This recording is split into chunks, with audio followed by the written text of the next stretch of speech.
Rezeki biadillah ikhwah sekalian. Rezeki biadillah. Allah bukakan rezeki. Saya cuman karena tidak enak kalau saya mau menceritakan keadaan saya pribadi ya. Kalau pengalaman saya pribadi terlalu banyak bukti-bukti nyata subhanallah yang saya hadapin pribadi. Pada saat lagi terdesak dari sisi ekonomi, godaan luar biasa. Ada pinjaman yang berbunga, ada yang begini, ada yang begitu. Tetap saya tolak, saya komitmen. Sampai pada titik terakhir, titik klimaksnya saya pertahankan. Allah berikan jalan keluar yang tidak masuk di akal ikhwah. Betul-betul tidak masuk di benak saya. Saya ceritakan salah satunya. Pada saat saya ada masalah kemarin di Kalibata. Ini untuk diambil ibrah saja. Restoran saya buka 2 tahun 8 bulan. Kemudian saya pertemukan antara omset sama bayar sewa dan ya, service charge-nya. Karena di mall ada service charge maka tidak cukup, tidak berimbang. Saya merasa selama hampir 3 tahun tidak mendapatkan keuntungan. Lalu saya berpikir untuk menutup restoran itu. Dan pada saat itu subhanallah saya berpikir restoran itu sudah saya tutup aja deh. Saya jual aja. Mungkin dengan kesibukan dakwah, beberapa ikhwah juga yang saya amanahkan di situ sudah ada yang satu yang sudah niat mau kuliah, udah nggak bisa lagi lanjut. Saya bilang oke lah baik. Selama 3 bulan vakum, nggak bisa bergerak sama sekali. Pada saat itu subhanallah 1 rupiah pun ikhwah saya nggak punya duit. Allah jadi saksi saya bingung waktu itu bagaimana caranya untuk mencari jalan keluar nih. Jual restoran pun akan dilelang dalam kondisi murah. Restoran itu sudah besar asetnya. Ini gimana caranya saya nggak punya duit. Mindahin ke tempat lain butuh uang untuk sewa.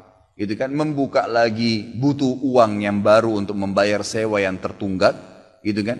Tidak dibongkar juga akan dibongkar paksa. Ini kalau ada waktu tentu sampai waktu tentu, kalau tidak ini akan dibongkar paksa. Subhanallah, godaan luar biasa. Ada yang masuk saya tidak tahu dari mana, SMS masuk ke HP saya, pinjaman dengan bunga yang ringan 250 juta sampai 750 juta terus dari banyak perbankan saya nggak tahu tiba-tiba masuk. Saya tidak pernah iyakan, selalu. Gitu kan, saya cuma berusaha ikhtiar berdoa sama Allah, tawarin kepada orang kalau ada yang mau punya saham dengan saya. Subhanallah, pas titik klimaks 3 bulan kemarin, 3 bulan tutup ya sementara, dan saya sudah berpikir mau jual pun sempat saya tawarkan belum ada yang beli.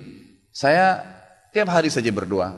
Di masjid ini saya kedatangan seseorang, jemaah pengajian saya, bukan jemaah pengajian sebenarnya, dia rutin mengikuti ceramah kita ya yang diupload di YouTube dan tinggal di Paris.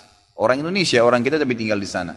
Datang selama ini dia selalu kalau saya punya program gali sumur diikut. Ada program kemarin badal haji, ditipin uangnya. Selalu program sosial diikutin sama dia. Subhanallah pada saat lagi dia bilang sama saya SMS, Ustadz saya mau ke Jakarta, saya ingin hadir pengajian Ustadz langsung. Saya bilang baiklah kalau gitu silahkan fadhal. Selesai pengajian kita, waktu itu selesai jam 9 malam, kurang lebih seperti jam-jam seperti ini. Lalu kemudian dia datang sebelah saya belum pernah lihat orangnya. Lalu dia salaman sama saya, dia bilang, Ustadz saya Pak John Firdaus, dia bilang sama saya gitu. Terus saya bilang, oh iya Pak, saya belum paham nih. Dia bilang, saya yang dari Paris Ustadz. Oh antum, terus salaman lah, ngobrol-ngobrol. Sampai ke mobil gitu kan. Saya sempat kasih dia beberapa buku yang biasa saya bawa di mobil. Ini akhi mungkin antum bisa baca-baca di sana sama keluarga dan seterusnya. Sebelum berpisah, dia bilang sama saya, Ustadz saya sempat bawa teman ke Kalibata. Kok saya mau ajak makan tutup tempatnya Ustaz? Oh iya ceritanya ada tunggakan pembayaran yang belum saya bayar dari sewanya karena tidak cukup antara omset penjualan dengan ini. Oh gitu Ustaz iya. Kira-kira butuh berapa biaya? Saya bilang mungkin saya butuh sekitar 250 juta untuk memutar kembali restoran ini. Karena butuh ada tunggakan 168 dan saya harus dengan biaya operasional sekitar 250 juta. Rencananya memang saya mau buka saham kalau memang ada yang mau masuk. Dia bilang sama saya tiba-tiba ini cuma mau berpisah di sini di depan masjid ini dia bilang sama saya, Ustadz kalau Ustadz bilang, saya baru saja kemarin masukin anggaran dana saya 400 juta di satu perusahaan. Kalau saya tahu saya akan ikut sama Ustadz. Ya sudahlah akhi, qadarullah nggak apa-apa gitu kan. Tapi kalau emang Ustadz mau, saya coba pikirkan nanti saya pertimbangkan. Kira-kira berapa? Saya bilang saya akan buka saham 250 juta itu 10% dari omset antum akan ambil. Karena aset restoran sekarang 2,5 M. Baiklah, dia bilang sama saya gitu. Saya pulang ke Paris ini, hari Senin saya berangkat. Saya bicara sama istri, saya langsung kasih berita ke Ustadz lalu saya kasih. Baiklah saya bilang kalau begitu. Dia pulang subhanallah, saya pikir ya sudahlah. Ini mungkin dia mau pertimbangkan lagi. Malamnya, pada malam itu juga, dia tiba-tiba SMS ke saya, dia bilang Ustadz setelah saya musyawarah sama istri, saya akan transfer ke Ustadz dengan jumlah 250 itu. Supaya bisa bergulir dan saya siap mengambil 10%-nya. Gitu kan, saya sujud syukur kepada Allah, alhamdulillah ada jalan keluar gitu. Subhanallah saya ke Kalibata, saya bicara besoknya sama GM-nya. Saya ngobrol, ini gimana jalan keluar, saya sudah ada duitnya sekarang dan mau diputar. Oh udah gak bisa Pak Khalid. Ini kan sudah 3 bulan vakum. Udah gak bisa, harus Dibongkar, udah tutup, nggak bisa lagi. Kalau Pak Halid mau pindah tempat lain silakan. Atau mau buka sini kembali harus ganti nama. Baiklah, saya coba kembali kepada Allah SWT lagi berdoa, ya Allah berikan petunjuk, ada apa sebenarnya ini, bagaimana jalan keluarnya. Hati saya subhanallah cenderung untuk keluar, gitu kan. Udahlah mungkin saatnya untuk keluar dari situ, karena memang selama ini ada teman-teman saya berikan masukan juga yang sering datang, akhi di sini parkiran susah, akhi di sini kadang-kadang tidak ditahu dan seterusnya, lebih baik kalau ente keluar. Saya tiba-tiba berpikir mungkin saya keluar deh, saya iseng aja di condet saya mutar-mutar, coba deh saya cari ruko, mungkin ada dengan 250 juta daripada saya bayar ke Kalibata, mendingan saya sewa ruko, mungkin bisa sewa 2 tahun, ya, mungkin 75 juta, 100 juta per tahun, saya bisa dapat 2 tahun, lalu saya coba gulirkan lagi.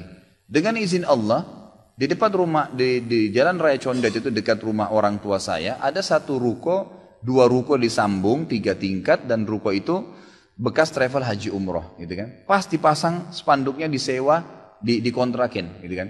Saya langsung tanya, saya telepon, setelah saya tinjau beberapa lokasi, kemudian saya telepon.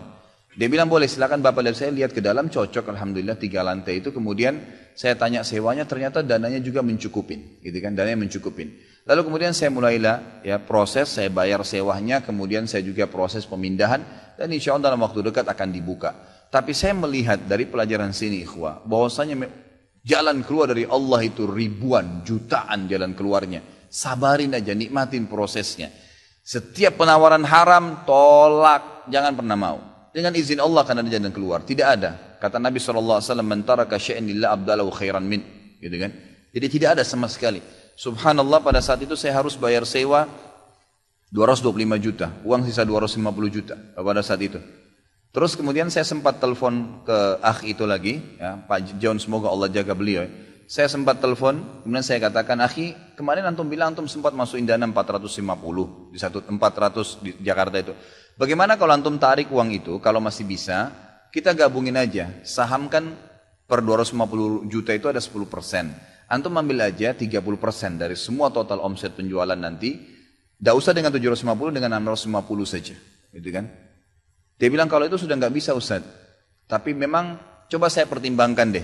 Saya akan coba hubungin teman-teman di Paris ini yang sudah biasa, yang kenal antum, gitu kan? Kalau yang kenal antum mungkin mereka bisa. Baiklah, fadhal. Subhanallah, besok dia SMS lagi ke saya, Ustaz, saya sudah musyawarah dengan istri, ternyata saya punya dana cukup. 650 kami yang pegang semua saham itu, ditransfer uang semua ke saya. Yang tadinya saya dari 1 rupiah tidak pegang duit, masuk uang 650 juta ikhwah, tidak masuk di akal. Gitu. Sesuatu yang tidak masuk. Orang ini saya nggak kenal, nggak pernah ketemu, sekali ketemu di sini, dan sekarang sudah kembali ke Paris.